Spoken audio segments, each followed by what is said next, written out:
nothing like the feeling you get when you first enter Bristol Motor Speedway. When you walk across the racetrack, when they open the gates on, Friday morning most of the time, and you look around and you take it all in, you go, holy cow, this place is just, better words for it than badass. And drivers say there is nothing like winning here. Bristol's just, it's Bristol. It's just such a legendary racetrack, and it's so exciting. I mean, it's so intense.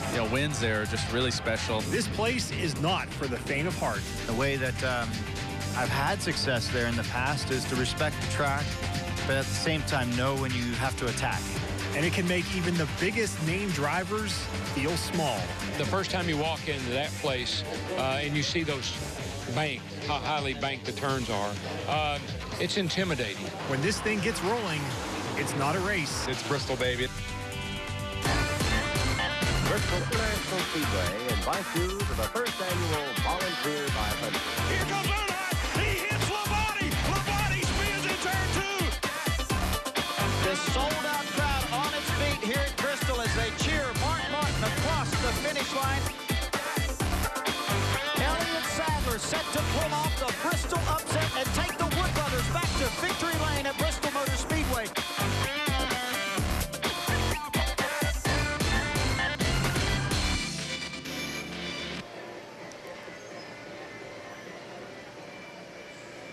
Yes, there is only one Bristol Motor Speedway, and we are here live. It's Bristol, baby. I'm P.J. Johnson, along with Sports Director Casey Getz and Heather Williams. Heather, if today's last 4 laps of that Xfinity race say anything, oh, my goodness, we're in for a well of a race tomorrow. Yes, and we're also in for a show from Joe Gibbs Racing. They won the Xfinity race today. All 4 of their starters start in the top 5 starting positions tomorrow. So, I mean, they could stink up the show for the weekend for sure. They really could. It's going to be a great race, and there is one big change, Casey, that no one can miss. No, ever since Bruton Smith bought Bristol Motor Speedway, everything about this place has been big. And with 2016, it's even bigger with the college football's largest game ever coming here in just a few months. So it's only fitting that Bristol's next big toy, Colossus, and it is definitely living up to its name. Bristol Motor Speedway has long been a destination track for any NASCAR fan because of the type of racing on the world's fastest half mile. But now it's even more of a destination track because of what's hanging high above Colossus. I walked under the screens up there, and I saw a guy up there doing work. I don't know how he got up there, but there's a guy up there, and it's neat. I mean, the fan experience is what this is all about. Having that ability to sit here at the event, have your big screen TV right in front of you no matter where you're sitting, that's really cool. The world's largest center-hung 4-sided screen takes BMS to a whole different level. So if you see people, including the drivers, looking up, you know why. I really like the big TVs. Sometimes I get caught looking at them, so I'm glad that it's put on the left side where I can't see it and be tempted to look at it in the middle of a race. But for races that I don't run and for practice when you're in and out of the car, I guarantee I'll be looking up at it. Each screen on Colossus is 63 feet wide and 3 stories tall. The total weight is nearly 700 tons. That thing's scary. Hopefully it don't come off the cable. We've seen the cables have some issues in the past, some of these tracks. No need to worry, Junior. The suspension cables for Colossus are 30% larger than the cables supporting the Golden Gate Bridge. So Dale Earnhardt Jr. having a little fun there, but yeah. I think we can speak on behalf of BMS. Colossus is not going anywhere. That thing is so sturdy. Those cables are so thick that's holding that up. Of course, we were here for the unveiling. I was expecting it to be nice, but it blew my mind. It is so amazing, all the things it can do. Until you see it in person, it does not do it justice seeing it on TV. You're exactly right, Casey. Thank you very much. Now, there's also a new lower downforce package in NASCAR. Basically, it's a change to the aerodynamics. So how is that going to play into a track like Bristol? We asked a few folks. It's not going to be nearly as big as, say, Atlanta was, or, Vegas. Even Vegas, I thought, was a really big change from last year.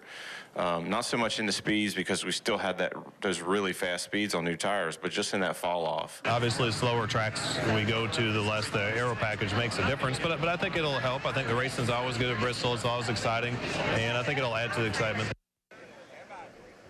But, Casey, that's not going to be the only rule change, huh? No, there's a lot more rule changes and how that may affect the racing here tomorrow. We're going to catch up with Heather Williams in the garage area. All right, thanks, guys. I am actually inside the track with Casey Mears, the driver of the number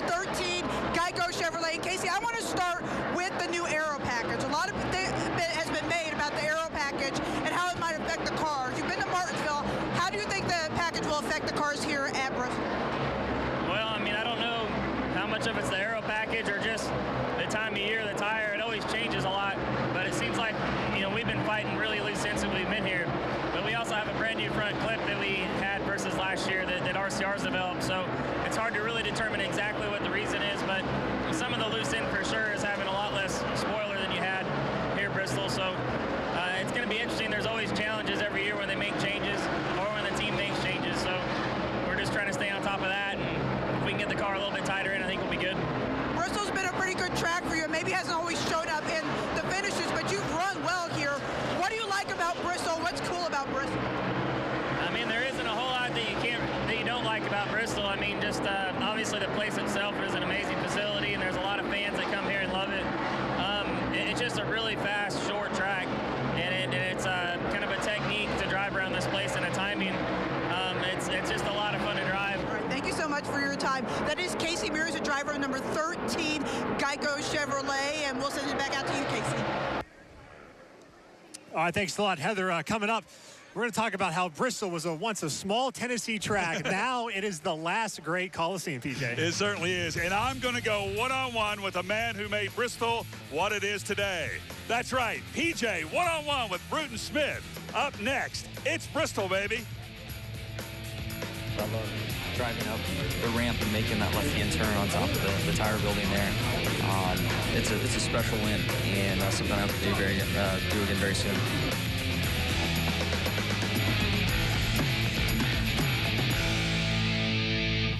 Look at all the things he's accomplished with the condos, with the racetrack, with the lighting of the racetrack.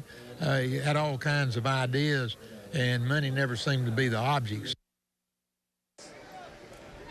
Let's rodeo. That's right. Get him up, cowboy. It's Bristol, baby. He is one of my favorite all-time interviews. Of course, I'm talking about Bruton Smith. I've been interviewing the man for the last 20 years. But 2015 was a very tough year for Bruton, and he didn't do much talking because he was battling blood cancer. But along came 2016 and a clean bill of health. And as you're about to see, Bruton Smith has not lost his edge or his command of an interview. Bruton Smith grew up on a farm where he learned all about the 3 C's: cotton, cattle, and cars. After a brief career as a driver, Bruton found his true calling, promoting races and buying racetracks. It was a time when cars raced on dirt, and even Daytona held its races on the beach. Bruton saw an opportunity and built Charlotte Motor Speedway. And over the next 3 decades, his company, Speedway Motorsports, began gobbling up tracks. In January of 1996, Bruton Smith purchased Bristol International Raceway and its 71,000 seats for $26 million. Under the leadership of General Manager Jeff Bird, the name was changed to Bristol Motor Speedway, and the track was transformed almost overnight. By 1998, the Speedway featured more than 131,000 seats and 100 skyboxes. Now, Bristol seats more than 155,000, which begs the question, why not build another Bristol? Well, I've thought about it, and I've looked at a lot of places. I actually found one place, one city that I was thinking about strongly for a couple of days, but building another Bristol is not something that I'm planning to do right now, but I never say never, but who knows? One of these days, we might do that. Now 89, Bruton is still a driving force behind Speedway Motorsports, which owns and operates 8 tracks that host 12 of the 36 Cup races on the NASCAR schedule. One of the richest men in America, Bruton's accomplishments are lengthy and impressive. Inducted into the North Carolina Business Hall of Fame in 2006, that same year he joined the NMPA Stock Car Racing Hall of Fame, and the next year he was inducted into the International Motorsports Hall of Fame. And finally, in 2016, he became a member of the NASCAR Hall of Fame. I want to thank all the people that voted for me. That was wonderful. Number one, I got to confess something. This is in form of a complaint as well. I thought it was 2.5 years late coming. That I found a bit disgusting, but I was glad they finally did it. And, of course, I got my ring. See, my ring. You created Charlotte Motor Speedway. You rebuilt Bristol Motor Speedway. Where does the Battle of Bristol rank on Bruton Smith's all-time accomplishments? This will be the biggest event that we have ever done or ever attempted to do. We've already sold 165,000 tickets. Now, Let me repeat that, 165,000. What kind of an event can you put on to draw that number of people? It's about 2.5 times the size of a normal Super Bowl. Folks, what we're after is the wow factor, and I think we've got it. I think that's what we're going to be preaching from here on. You know what I really love about Bruton? When he comes to Bristol, he could eat at any restaurant in town. He goes to Powell's and gets a big pal and eats it in the car. You know, Bruton's like a kid that loves a new toy. And this Colossus, Casey, he thinks this is the toy of all toys. He loves Colossus. Yeah, I know. He can't wait. As you mentioned, for the football game in September, that's when Colossus will be on its grandest stage yet. And speaking of Bruton Smith, as you mentioned, he's owned Bristol Motor Speedway now for 20 years. And just to see how much Bristol has changed since he's taken over ownership of the track, Heather Williams caught up with two racing icons with ties to the area to get their take on how much Bristol has changed. Before it was the last great Coliseum, before Colossus towered above, before it was Bristol, baby, it was just Bristol. When I started racing there were grandstands on the front straightaway, and they were concrete slabs that were into the dirt bank. The back straightaway, there were no grandstands. There was a dirt bank back there with trees, and people actually climb up in the trees and watch the race. While the outside has changed quite a bit, DW says the inside has actually changed very little. The track itself, even though it was asphalt for a long time, then they concreted it in 1992. That changed things a little bit about the way the track drove. Darrell Waldrop has won the Bud 500 at Bristol. But I won the first race on concrete, so it didn't change the way you drove it all that much. And one thing, whether it's Bristol then or now, is always the same. There's something about the Tri-City area, Bristol, Johnson City, Kingsport, Washington County on both sides, Sullivan County, that draws and is so hospitable that the race fans that come to Bristol to enjoy the race weekends get a good taste of Southern hospitality while they're there. And that's the biggest thing everybody says, is that it's really the fans that make Bristol Motor Speedway, no matter how much the track changes. PJ, Casey? All right, thanks a lot, Heather. We still have much more to go here on Is Bristol Baby. Coming up, Regan Smith will join us live right here in one of these chairs. And we're going to go behind the scenes to find out how the Performance Racing Network does all that magical stuff they do. It's Bristol Baby continues after this. 35 We've only got 11 minutes and 20 seconds left to go. So, Rob, all right, this is a bit fun. I always love watching races there, but it's even more fun to get to drive there now.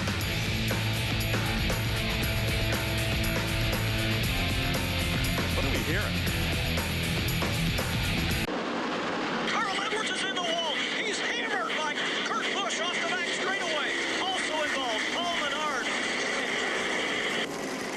Well, if you have ever listened to a race on the radio, then you have heard the voices of the Performance Racing Network. It's quite an operation to get a race on the air. I wanted to know how they got it done, so I went behind the scenes at the Performance Racing Network. Kansas out of turn 4. Will lead Jimmy Johnson across the stripe by 3 car lengths. He will win here at Bristol. Since 1981, the Performance Racing Network has been painting pictures for those who cannot be at the racetrack. I recognize that on radio, we don't have casual fans, we have hardcore fans, and we get to describe to them exactly what we're seeing. Whether there's a big lead by one driver or they're bunched up in the front, there's always racing when you've got 40 cars on the track. Though the broadcast seems like it is part ballet. Let's go back down to O'Reilly Auto Parts pit reporter Wendy Venturini. And part stampede. Carl Edwards is in the wall. He's hammered by Kurt Busch off the back straightaway. You just kind of develop verbal choreography among the on-air play-by-play guys. We've been doing it together for a long time, but I can just pretty much sense when Doug or Mark is dropping the call to me. But really, if you think about it this way, when we're all talking amongst each other and having a conversation, we kind of know when the other person is finished. Maybe it's the inflection in their voice, maybe it's what they say that transfers it over to you. You get that. But it's not much different than talking on the phone with someone. And it takes an orchestra of people to produce. For us to put a race on the air, we have oftentimes 9 people that will be on the air. 4 pit reporters, a turn announcer. We only have 1 turn announcer at Bristol. Most tracks we have 2 or 3 people in the booth. That's just the announcers. It's a big production. It takes about 15 people to do a race broadcast. Even though a lot goes into the broadcast, the voices that bring it to you say it's just a fun day at the racetrack for them. I'm really lucky that I've never had to have a real job, that I just get to play on the radio. This is PRN, the Performance Racing Network. It really is quite an operation. I want to thank the guys at PRN for letting me pull back the curtain. All right, now you can see we're joined by a driver. This is Regan Smith. He drives the number 7 car for Tommy Baldwin Racing. Thanks for joining us, Regan. First thing I want to ask you is, we were talking a little bit about the track. How's the track? How's the racing going to be tomorrow? The track is widened out, so it started off the weekend. We were all on the bottom, a little bit nervous about what was going to happen. It didn't look like it was taking rubber like it normally does. The tires were turning almost to powder is what it appeared from our seat. And sometime during Cup Happy Hour, about halfway through it, the top groove started coming in, as we've seen at Bristol. And watching the Xfinity race today, it continued. The top groove was the preferred groove for that entire race. So we're going to see a lot of guys fighting for that top line tomorrow, wanting to be up against the wall. And if they're not up there, they're going to be beating and banging their way to try and get up there. Regan, I'm curious. Does Colossus play into this at all? Like, if you were leading the race, could you look up and see if anybody was close behind you? At Bristol, if I've got enough time to look up and watch a TV, I'm not doing my job on the racetrack. Something's not going good. So as cool as Colossus is, and I know for the fans out there, it's a lot of fun to watch that thing. We don't need to be watching it in the race cars, but it is quite the spectacle. It'd be tempting, though. Well, it's nervous when you're standing over there in the garage area and you look up and here's this, 700-ton tower above you that's hanging by cables. You're thinking, I hope it was really good engineers that planned this thing out and got that up there. I'm curious, what's a lap like at Bristol? I mean, it's fast. It's not as fast as other tracks, but I've heard that it seems really fast in the car. Yeah, it does. So the best way I can describe it is basically it's like walk out into your yard and, put a stake in the ground, hook a chain to it, and just run around it as quick as you can and try to do that in 15 seconds, except it's a half mile around here. It is one of the most intense things we do, and the sensation of speed at Bristol compared to other racetracks is like no other.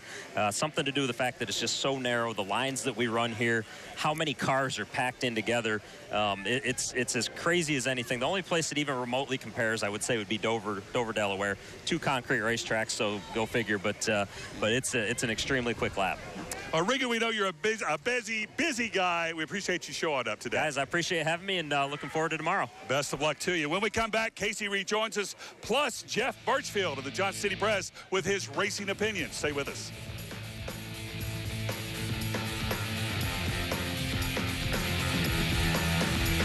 Physically, it's very challenging because of how fast, how small it is, and how many laps you run. So it's a really tough challenge, and I love that about Bristol. There's grandstands all the way around there, and you fill them with people, so obviously the environment is different than other tracks, but really the track is just so intense. It's so incredibly fast. There's just very little room for error. Welcome back to It's Bristol, baby. P.J. Johnson along with Casey Guest and our special guest, Jeff Birchfield of Johnson City Press. Hey, good to be here. All right, Jeff, Kyle Busch, he's the man right now in the Sprint Cup Series, swept the last 2 weekends. Now, he didn't win today in the Xfinity race, but he's won the last 2 Cup races. Does he make it 3 in a row at Bristol? Definitely think Kyle Busch has to be the favorite to win tomorrow. He's I'm sure he's mad the way he lost today, and then the way those Joe Gibbs racing cars have been so strong, and he is so strong in that second practice. I think Kyle Busch definitely the favorite going into tomorrow's race.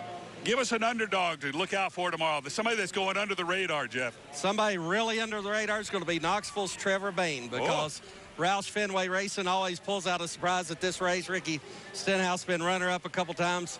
Trevor, he's 10th fastest in qualifying. He is also pretty good in both practices, so I look for that 6th car to surprise some people this weekend. And who's that one driver who should be doing better at Bristol than they usually do?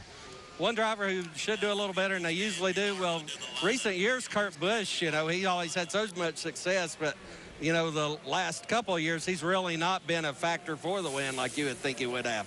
So finally, give us a prediction. Who does Jeff Birchfield of the Johnson City Press basing his reputation on and picking to win tomorrow? If I had to base my reputation on it, I got to go with Kyle Busch. Man, that guy's driving like a madman right now. Thank you very much. Jeff Birchfield, Johnson City Press. All right, now let's take a look at the top 5 starters for tomorrow's Food City 500, and you'll notice there's a theme. They are all Joe Gibbs Racing, takes up 4 of the 5 spots. Carl Edwards will be on the pole, followed by Matt Kenseth. Joey Logano, the only outsider, so to speak. He's, of course, with Penske. He is in the 3rd position. Denny Hamlin, 4th. Kyle Busch is 5th. Tennessee native Trevor Bayne will start 10th, guys. Just enough time to give us time to make a fool of ourselves. Casey, who do you think is going to win? I'm going to go with Joey Logano. Joey Logano. Oh, and Joey last year led every lap, or last August led every lap in the Xfinity race. Yeah. I'm with Jeff. I think Busch would have won today if his car didn't go away. So I think he's going to win tomorrow. How about you, Heather? I'm also going to go with Joe Gibbs Racing, but I'm going to go with Denny Hamlin. He looked really strong in final practice today. All right. So we've got Logano, Busch, and Hamlin. Sounds pretty good. It's what, 3 Gibbs guys? Hey, you guys really went out on a limb. All right. Thank you very much. Casey Getz, Jeff Birchfield, John C. Press, Heather Williams. I'm P.J. Johnson. Yes, we've had a great time, and we're going to have a great time tomorrow because it's the Food City 500. And best of all, it's Bristol, baby. Good night, everybody. Bristol International Speedway invites you to the first annual Volunteer 500. Here comes Earnhardt. He hits Labonte. Labonte spins in turn 2. The sold-out crowd on its feet here at Bristol as they cheer Mark Martin across the finish line. Elliott Sadler set to pull off the Bristol